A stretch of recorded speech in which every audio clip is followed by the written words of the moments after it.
Je dirais en complément de cette réponse que pour danser le tango, y compris un tango funeste, il faut être deux.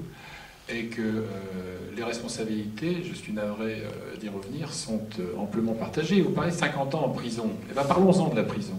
Qui envoie Laurent Gbagbo en prison? C'est un certain Félix Houphouët-Boigny, président d'une Côte d'Ivoire supposée indépendante. Que fait Laurent Gbagbo après être sorti de cabane? Il va s'installer à Vitry-sur-Seine, chez son vieil ami Guy Laberty, conseiller ensuite, prof d'espagnol à l'époque, conseiller Afrique du PS, Parti Socialiste pendant un certain nombre d'années, etc. etc. L'histoire du loyer, à ma connaissance, je lui ai une fois posé la question, ça existait du temps de Houphouët, ça n'existe plus maintenant. D'ailleurs, un jour, Laurent Gbagbo m'a montré comment il avait ordonné que l'on mure le tunnel qui conduisait de la résidence de l'ambassade de France, à la résidence du président ivoirien. Bon. Et puis, après tout, quand Laurent Gbagbo est en campagne, j'ai l'occasion d'en couvrir une partie, celle du premier tour, on trouve autour de lui d'éminents conseillers, parfaitement estimables. Je pense à Albert Bourgi, à Guy Laberty, qui est resté dans son premier cercle. Et qui va-t-il chercher quand il s'agit de verser des millions de francs CFA à une agence de conseil en communication pour concevoir les affiches, les slogans et la campagne? Stéphane Fuchs. Est-ce que les ressources africaines en termes de conseil en communication sont à ce point indigentes qu'on ne peut pas confier à l'une des 20 bonnes agences de communication africaines cette tâche-là? Donc je veux dire, c'est beaucoup plus ambigu que ce que vous dites.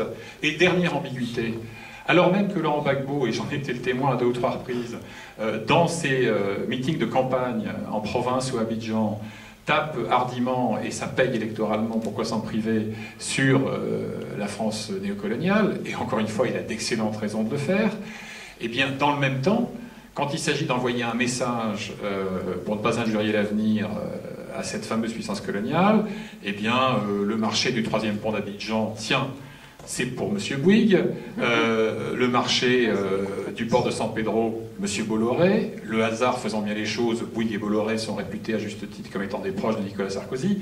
Donc je veux dire, le jeu, il est infiniment plus complexe que ce qui a été évoqué à l'instant.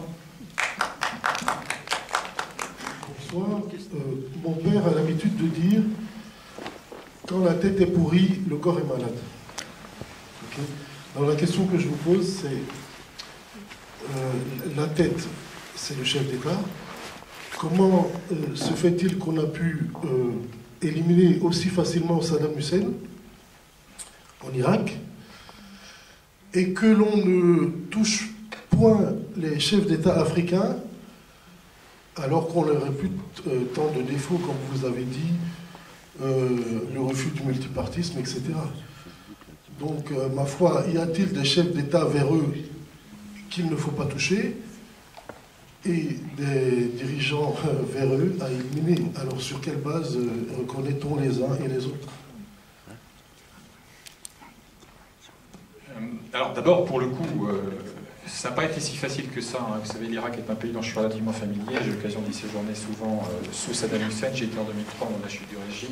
J'y suis retourné 10 fois depuis et j'y repars vendredi. L'éviction de Saddam Hussein n'a pas été aussi aisée que vous semblez le suggérer. Par ailleurs, si on suit jusqu'à son terme la logique qui est la vôtre, ça veut dire que là, on retourne alors d'une façon bête et brutale dans l'ordre colonial à la centrafricaine. Enfin, vous vous souvenez quand même qu'après avoir cautionné cette sorte de pantalonnade dérisoire que fut le sacre impérial de Ange Bedel Bokassa, on a considéré qu'il était devenu plus gênant que propice à nos intérêts, et puis on a décidé de le virer, et on a installé dans un transat de l'armée française son successeur, qui d'ailleurs était terrifié, qui ne voulait pas monter à bord, et il a fallu quasiment faire grimper l'échelle de coupé à coups de baïonnette dans les fesses. Donc je veux dire, bon, on ne va quand même pas préconiser maintenant une sorte de retour à cet ordre, à ce désordre ancien qui voudrait que l'on décrétât tout soudain que bah, lui n'est pas digne d'être... Attendez, on a quand même un tout petit peu avancé. L'idée est globalement qu'il y a des processus électoraux, des processus démocratiques, aussi imparfaits soient-ils, et on a eu l'occasion de détailler à l'instant, qui font que ce sont quand même aux peuples africains de déterminer avec le maximum de transparence et d'équité quel est celui, quelle est celle qui sera digne de présider aux destinées de leur pays pendant un mandat, je dis 1 ou 2, constitutionnellement bien entendu, de X années. Donc, je veux dire, voilà. Alors maintenant, d'une manière subliminale, il y a dans votre question une autre remarque qui est parfaitement fondée.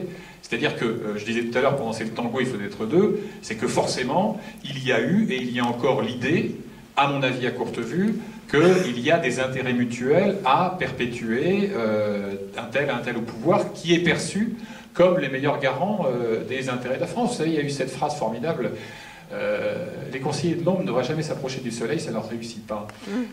J'ai parlé tout à l'heure d'Albert Bourgi, je vais parler d'un autre Bourgi, mais j'en reparlerai tout à l'heure, celui de la France-Afrique, prénommé Robert, qui un jour, cédant, lui l'homme de l'ombre, à la munificence des médias et au spot des plateaux de télévision, a fini par dire que oui, Ali Bongo était le meilleur candidat quant à la préservation des intérêts de la France.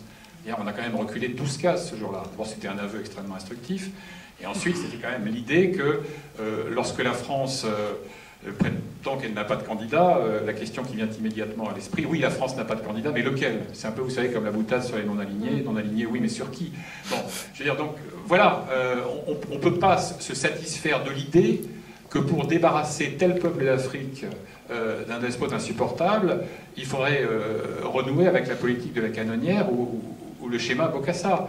Alors, avec toutes les imperfections, il y a donc des processus démocratiques. Il y a surtout, moi, un phénomène qui me frappe énormément, moi qui ai le privilège de séjourner assez souvent en Afrique depuis une vingtaine d'années maintenant, c'est ce qu'on appelle par commodité linguistique ou lexicale les sociétés civiles. Alors, faut faire gaffe à ces concepts qui sont fourre-tout, parce qu'une société civile, c'est aussi parfois, pour un vieux cheval de retour de la politique, une façon de se faire une nouvelle virginité en créant une association de fonctionnaires. Mais, grosso modo, moi, ce qui me frappe, c'est le fait que partout, quand vous avez une élection, vous avez des gens qui, sous la manière d'une association, d'une fondation locale, régionale, nationale, vont aller installer des observateurs dans les bureaux de vote, qu'ils auront au préalable formés, avec ou sans le soutien d'une ONG étrangère, etc. etc.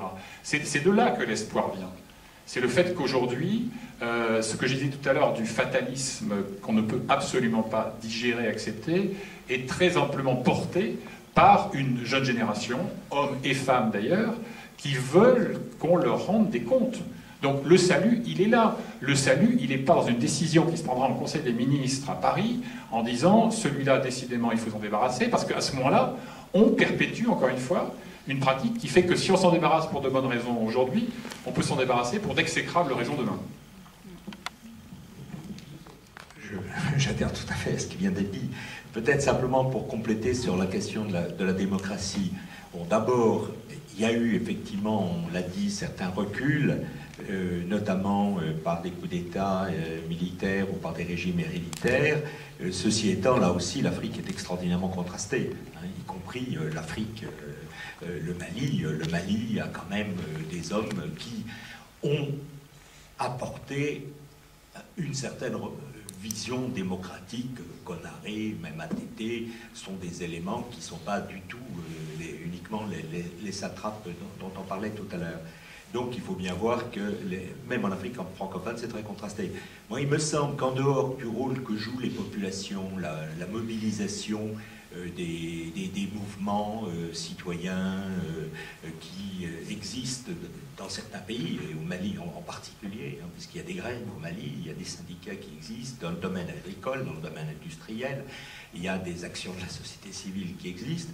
Il me semble que dans les grands enjeux de la démocratie, c'est pas simplement les élections, c'est important que les élections les plus transparentes possibles et acceptées par les populations, le verdict étant accepté, c'est pas simplement le multipartisme, parce qu'il y a des dérivations ou des possibilités d'utiliser le multipartisme à des fins purement de jeu personnel et non pas de débat programmatique. Mais je pense que dans les éléments stratégiques qu'il y a quand même la séparation des pouvoirs. Et là, on a des déficits dans un certain nombre de pays. Il y a des pays réellement démocratiques, comme l'Afrique du Sud, qui est un pays démocratique, malgré certaines dérives récentes. Il y a un parti dominant, il y a des tribunaux qui sont quand même globalement indépendants, même s'il y a eu peut-être quelques évolutions fâcheuses récemment. Il y a une indépendance de la justice. Quand vous êtes à l'île Maurice, c'est également une situation de ce type.